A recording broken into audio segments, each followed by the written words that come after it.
Se você criar um corredor de ônibus, você vai criar congestionamento. Não.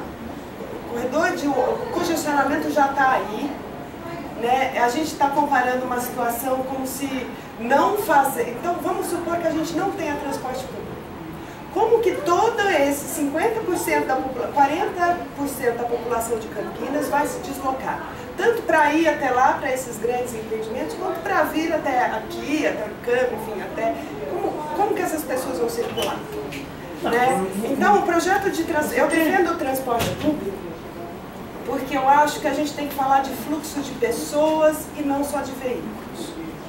Quanto passa de gente... Se você tiver duas faixas rodoviárias gigantescas, muito boas, você passa 1.500 veículos por hora.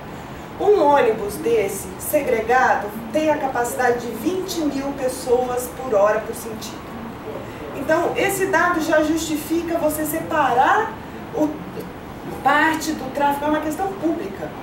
Você separa parte do tráfego, parte desse sistema viário, para onde existe o maior fluxo de pessoas, e não de automóveis. A gente está falando de fluxo de pessoas. Né? Quantas faixas tem hoje em dia lá?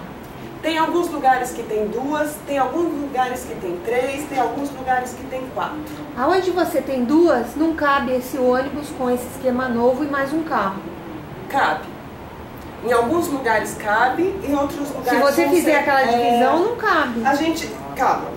Tem alguns lugares, o que existe no nosso traçado. Daí a gente pode ir para os impactos. Vai ter prejuízo do automóvel?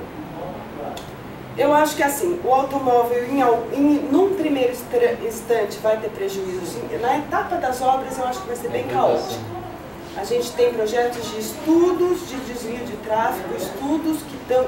A etapa das obras é uma etapa caótica, eu não vou negar, é difícil mesmo. E isso vai pegar.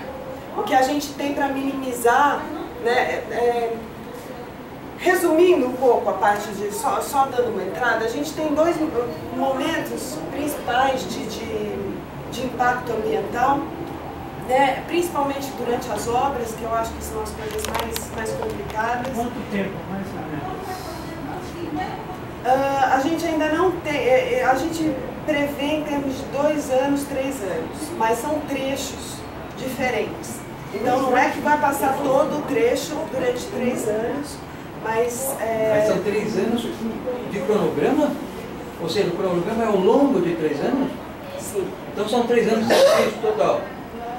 Pelo menos para que eles não Não em todos os trechos. Não, claro que não. Mas o cara anda na vida inteira, ele vai pegar o problema do... Se o cara mora lá na Então, ponta, ele vai ser prejudicado na frente. Sim, ele vai. E as linhas férreas desativadas não vão ser usadas? As linhas férreas desativadas vão ser usadas sim, são os trechos de maior facilidade que a gente tem. O que a gente tem de impacto nessa área das linhas férreas são vegetação e terraplenagem, né? São esses movimentos. Mas a obra, no trecho da linha férrea, é em torno de 10 meses, 12 meses. Esse trecho... Então, você tem mais para mostrar do impacto ambiental? Tem. Finalizar isso. Meio físico, meio biótico, supressão de cobertura vegetal, sim, vão ser plantadas árvores. A gente não temos ainda um levantamento de todas as árvores. Certo. Referências em várzea e áreas de preservação permanente, na verdade em alguns trechos, ele vai ser, o projeto ele vai ser implantado em cima do sistema viário existente.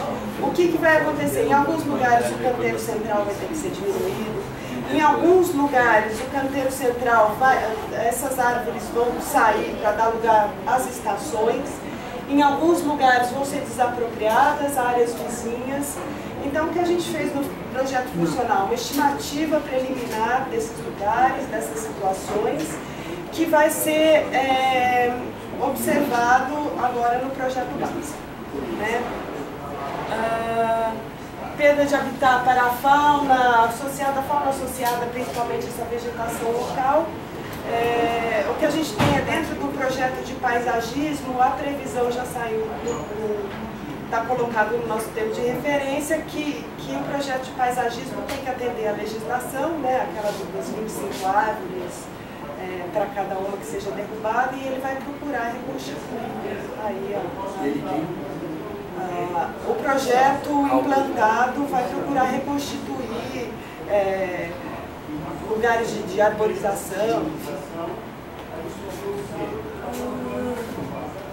Você diz que vai ser utilizado inclusive o GALC, né? O Guia de Arborização Urbana de Campinas. É muito provável, né? Esse atendimento à legislação, isso a gente pode colocar como pré-requisito. Porque na realidade não entra no terreno da probabilidade, entra no terreno da obrigatoriedade mesmo. Ah, sim, sem dúvida. Ele é instituído por lei. Como impactos socioeconômicos, aumento da ansiedade da população, está todo mundo. Se fala no BRT, ninguém sabe o que é, onde passa, isso e aquilo. A gente está prevendo um projeto de comunicação social. Não tem os ônibus que já chegaram no ano passado, que daí não tinham rua para andar? Você tem alguns veículos com a carroceria do modelo futuro BRT. Eles não são o BRT, o ônibus definitivo do sistema. Eles só tem a carroceria que o fabricante chama de carroceria BRT. Mas ele não tem ainda os painéis internos. Ele tem um sistema implantado. É um sistema de ônibus, de infraestrutura, de operação. Inclusive. Eu queria saber, esses ônibus que chegaram aqui no ano passado, foi um dinheiro que, segundo todas as matérias do jornal, era um dinheiro jogado fora, porque chegaram esses ônibus que custaram X, que eu não me lembro quanto foi, e que eles não tinham lugar para andar. Que o asfalto e todo o caminho disso aí não dava para eles andarem. Então, assim, esse ônibus já começou uma demanda do contrato. Os ônibus articulados e biarticulados, eles não são ônibus BRT. Os ônibus BRT eles têm outras especificidades além de serem articulados ou biarticulados. Né? São ônibus grandes que estão atendendo a demanda. Chamar esses ônibus de BRT é uma coisa do fabricante. O fabricante da carroceria. Da carroceria. BRT é um sistema, é outra coisa. Não existe obrigatoriedade entre aquilo que veio e o sistema que eles pretendem implantar. É outro departamento. Como é que você chama? Para nós, assim, vale uma coisa. Quer implantar algo que é bom para a população, você está carente, está precisando. O que nós temos que olhar são todas essas condicionantes e esses prazos que eu acho que estão meio duvidosos, dados que estão faltando. Eu não sei como é que vocês pretendem, se é uma apresentação, depois mais uma.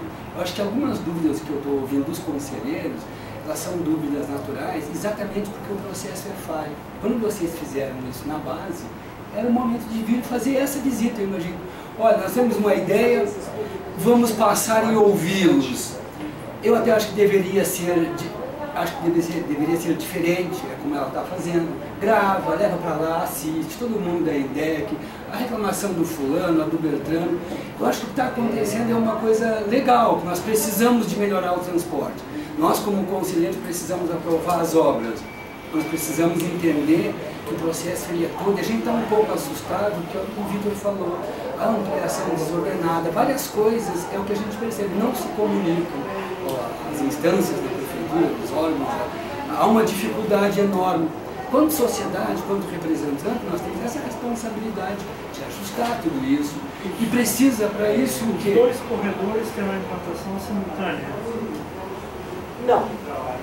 O número de paradas que você falou, já tem um número de paradas exatos de localizações? Na verdade, hoje ela precisa de um aval para dar continuidade em todo esse trabalho. Então, de pegar uma opinião de levar São as 4h30.